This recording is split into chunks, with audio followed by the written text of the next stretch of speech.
Jeff Lindsay, Dexter, A Mão Esquerda de Deus. O livro que deu origem à cultuada série Dexter. Capítulo 1. Lua. Uma lua maravilhosa, cheia, gorda, avermelhada.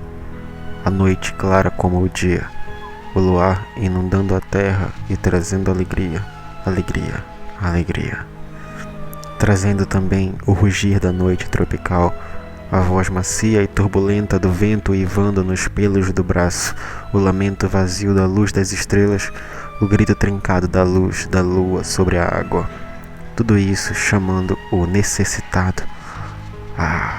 O berro sinfônico, as milhares de vozes ocultas, o grito interior do necessitado, a entidade, o observador silencioso, a coisa fria e quieta, aquele que dança, o bailarino da lua. O eu que não era eu, aquele que zombava, ria e vinha com sua fome, com a necessidade. E a necessidade agora estava muito grande, muito atenta, fria, enroscada, arrastada, rachada, ereta e pronta, muito grande, bem pronta. Mesmo assim esperava e observava, me fazia esperar e observar. Eu esperava e observava o padre há 5 semanas. A necessidade tinha ficado alfinetando e provocando, me cutucando para encontrar o próximo, encontrar o padre. Há 3 semanas eu sabia que era ele o próximo. Nós, ele e eu, pertencíamos ao passageiro das trevas.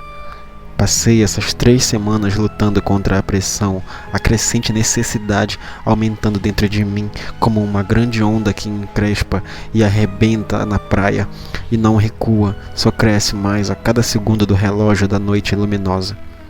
Mas era hora também de tomar cuidado, hora de ter certeza, não de que era o padre, não, pois há muito eu sabia disso.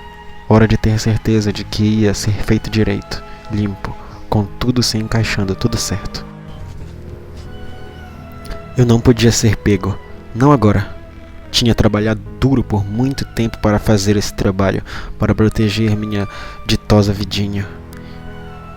E eu estava me divertindo muito para interromper agora. Portanto, tomava sempre muito cuidado, sempre limpo, sempre prevenido, para que a coisa fosse direita. E quando estava direita, dar um tempo extra para garantir. Era o estilo Harry, que Deus o abençoe, aquele sagaz policial perfeito, meu pai adotivo. Esteja sempre seguro, tenha cuidado, seja correto, ele disse. E há 1 semana eu tinha certeza de que tudo estava tão direito, à la Harry, quanto possível. E ao sair do trabalho naquela noite eu sabia que era o dia. Aquela era a noite. Era uma noite diferente. Nela ia acontecer, tinha de acontecer, exatamente como ia acontecer de novo e de novo. E dessa vez seria o padre. Ele se chamava Padre Donovan. Ensinava música para as crianças do orfanato Santo Antônio em Homestead, na Flórida. Os alunos adoravam-no. E naturalmente ele adorava os alunos. Dedicou a vida a eles. Aprendeu espanhol e crioulos. Aprendeu a música deles também.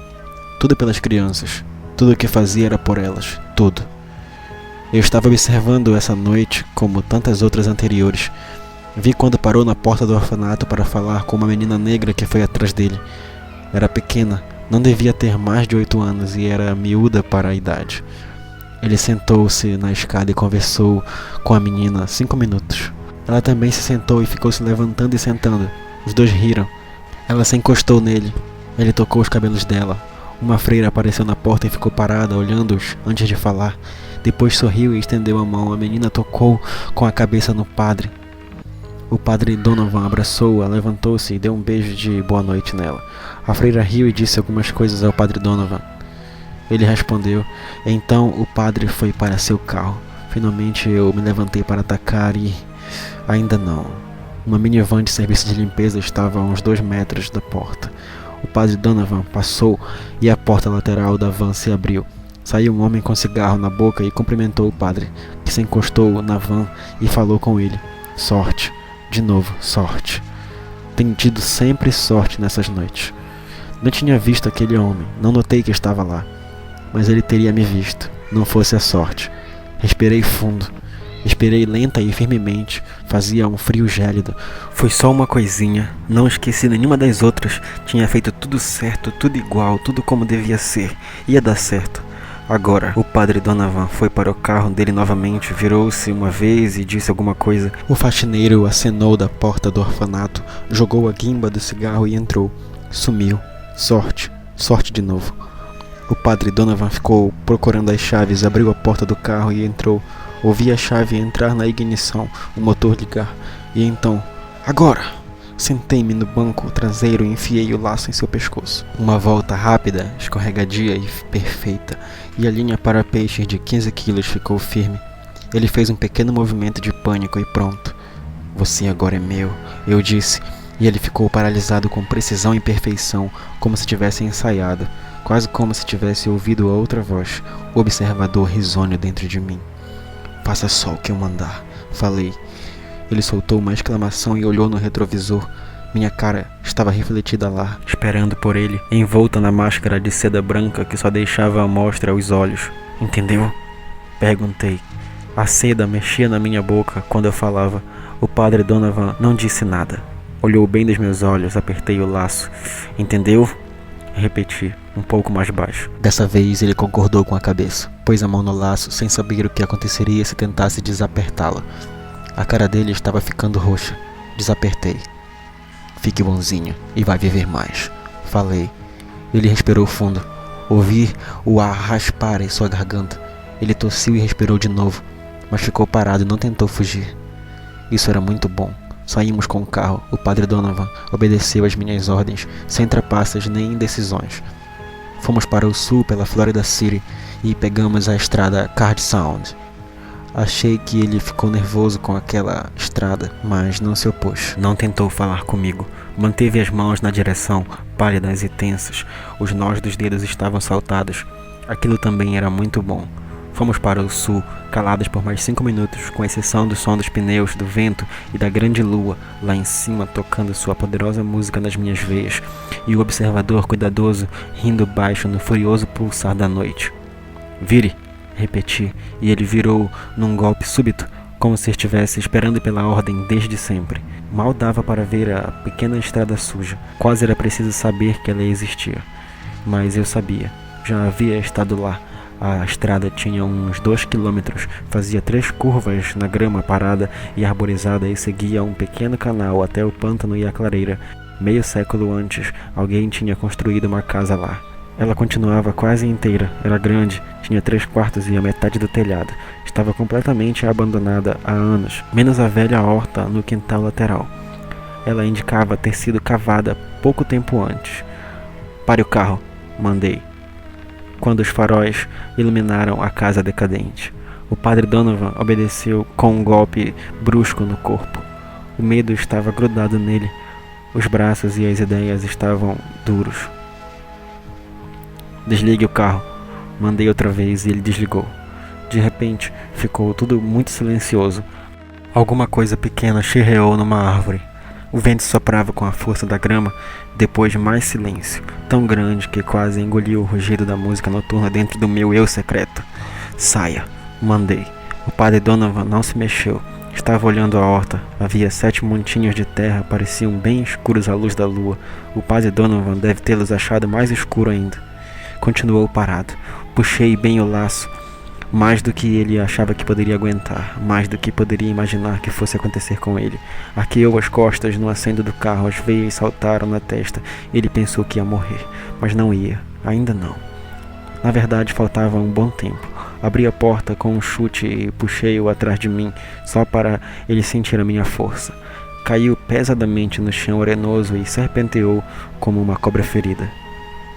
O passageiro das trevas riu, gostou, e fiz a minha parte. Apoiei a bota no peito do padre e mantive o laço apertado. Faça o que eu mandar, tem que fazer, expliquei. Inclinei-me e com cuidado desapertei o laço. É importante que saiba disso. Ele me ouviu. Os olhos estavam vermelhos de medo e dor. Escorriam lágrimas pela cara. Olhou para mim no lampejo de compreensão e tudo o que ia acontecer estava lá para ele ver. Ele viu e percebeu como era importante que fosse obediente. Começou a saber. Levante-se, mandei. Devagar, bem devagar, sempre de olho em mim, ele se levantou. Ficamos assim por um bom tempo, nos olhando, nos transformando numa só pessoa, com a mesma necessidade. Depois ele tremeu, levantou a mão quase até a cara e deixou-a cair. Para casa, eu disse, bem baixo. Na casa estava tudo pronto. O padre olhou para baixo, olhou para mim, mas não conseguia mais ver. Virou para casa e parou ao ver de novo os montes escuros de terra na horta. Queria me olhar, mas não conseguia. Depois de ver de novo aqueles montes escuros iluminados pela rua, rumou para casa e segurei a corda. Caminhou obediente, de cabeça baixa, uma vítima boa e dócil. Subiu os 5 graus, passou pela varanda estreita e chegou à porta da frente, que estava bem fechada. O padre Donovan parou, não olhou, não me olhou. Entre, mandei com minha voz suave de comando. O padre tremeu. Entre, repeti.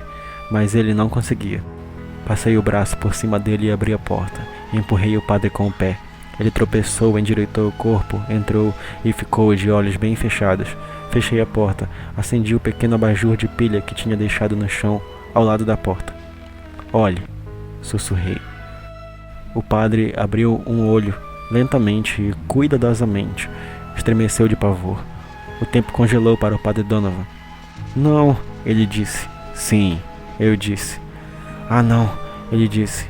Ah, sim, eu disse. Ele gritou, não! Puxei o laço. O grito foi interrompido e ele caiu de joelhos. Soltou um som rouco, úmido e lamentoso. Cobriu o rosto. Está uma grande bagunça, não? Perguntei. Mexeu a cara toda para fechar os olhos. Naquele momento não conseguia olhar, pelo menos do jeito que estava o lugar. Não o culpei, não mesmo, pois estava uma grande bagunça. Fiquei aborrecido de saber que estava assim, já que eu tinha preparado o lugar para ele. Mas ele tinha de ver, tinha. Não apenas para mim, não apenas para o passageiro das trevas, era para ele. Ele tinha de ver, não estava vendo. Abra os olhos, padre Donovan, mandei. Por favor, ele pediu, num pequeno lamento terrível. Aquilo me deu nos nervos, não devia. Era preciso manter um controle gélido, mas me atingiu na cara ao ver aquela confusão no chão e chutei suas pernas por trás. Apertei bem o laço, segurei-o por trás do pescoço com a mão direita e enfiei sua cara no sujo piso de madeira empenada. Havia pouco sangue no chão e isso me deixou mais louco. Abra os olhos! Abra agora! Olhe! Agarrei-lhes os cabelos e puxei sua cabeça para trás. Faça o que eu mandar, olhe, senão eu corto suas pálpebras. Ameacei, fui bem convincente. Ele então olhou, fez o que mandei. Olhou, e tinha me esforçado para fazer direito, mas só se pode usar o que há. Não poderia ter feito nada se eles não estivessem lá tempo suficiente para secar, mas estavam muito sujos. Eu limpara quase toda a sujeira, mas alguns corpos tinham ficado na horta há muito tempo e não dava para saber onde começava a sujeira e terminava o corpo. Na verdade, não se pode dizer quando se para de pensar. Tão sujo. Eram 7 pequenos corpos, 7 órfãos bem sujos deitados em tapetes de borracha para banheiro, que são mais limpos e não grudam. 7 linhas retas apontando direto através da sala, apontando direto para o padre Donovan. Então ele entendeu. Estava prestes a ficar como eles. Ave Maria, cheia de graças. Começou a rezar. Apertei bem o laço. Nada disso, padre. Agora não. Agora é para dizer toda a verdade. Por favor, ele pediu sufocando. Pode me implorar. Muito bem. Melhorou. Puxei de novo. O senhor acha que é só isso, padre? 7 corpos. Eles imploraram? Não respondeu. Acha que são só esses, padre? Só 7. Peguei todos.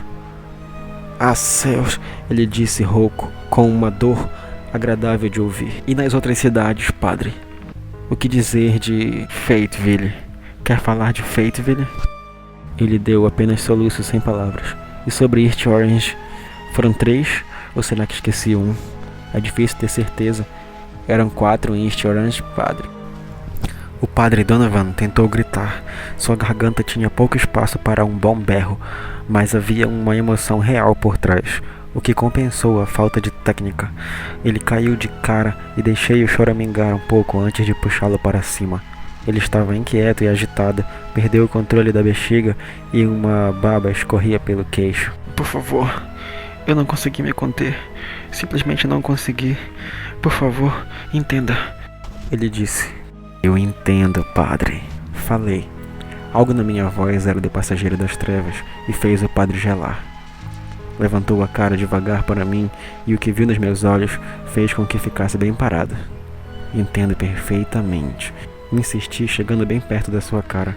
O suor em seu rosto virou gelo, sabe? Eu também não consigo me conter. Estávamos bem perto, quase nos tocando, e a sujeira dele de repente ficou demais. Puxei o laço e chutei seus pés. O padre Donovan se esborrachou no chão. Mas crianças!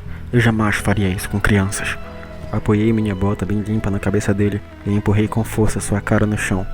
Ao contrário de você, padre, com crianças nunca. Tenho de achar gente como você.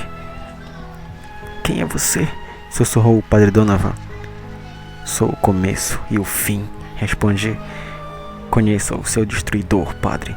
A agulha estava preparada e enfiei-a em seu pescoço, como era para fazer. Os músculos rígidos resistiram um pouco, mas o padre Donovan não.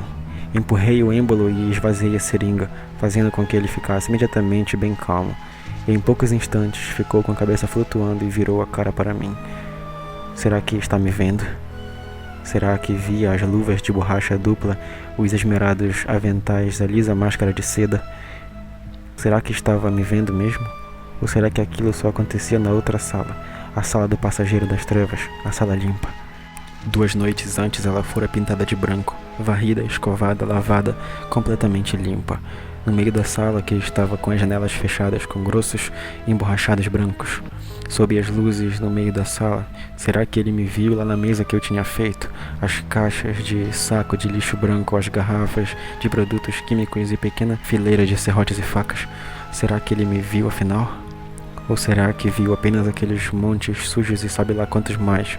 Será que ele viu sem poder gritar, se transformando naquela confusão na horta? Não devia ter visto, claro.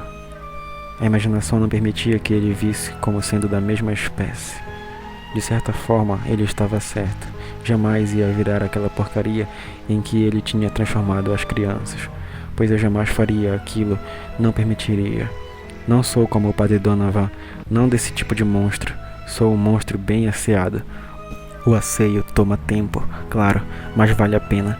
Vale a pena agradar o passageiro das trevas, mantê-lo calmo por mais tempo. Vale a pena fazer tudo direito e limpo. Tirar do mundo mais um monte de porcarias, mais alguns sacos de lixo bem embrulhados e meu pequeno canto de mundo fica mais asseado, mais feliz, um lugar melhor. Eu tinha umas 8 horas até ter de ir embora. Precisaria delas para fazer direito. Prendi o padre na mesa com fita adesiva e cortei suas roupas. Fiz as preliminares rapidamente. Barbeei, escovei, cortei tudo o que era sujo. Como sempre, sentia a maravilhosa, lenta e longa sensação de alívio ir tomando conta de todo o meu corpo. Aquela sensação iria palpitar dentro de mim enquanto eu trabalhava, aumentando e se apossando de mim até o final. A necessidade e o padre sendo levados juntos, como uma onda que ia se desmanchando. Exatamente quando ia começar o trabalho duro, o padre Donovan abriu os olhos. Não havia medo, como ocorre às vezes. Olhou bem para mim e mexeu os lábios. O que disse? Não ouvi, avisei, aproximando a cabeça mais um pouco. Ouvi-o respirar lenta e pacificamente e repetir antes de fechar os olhos. Não há de quê, disse eu e pus mãos à obra.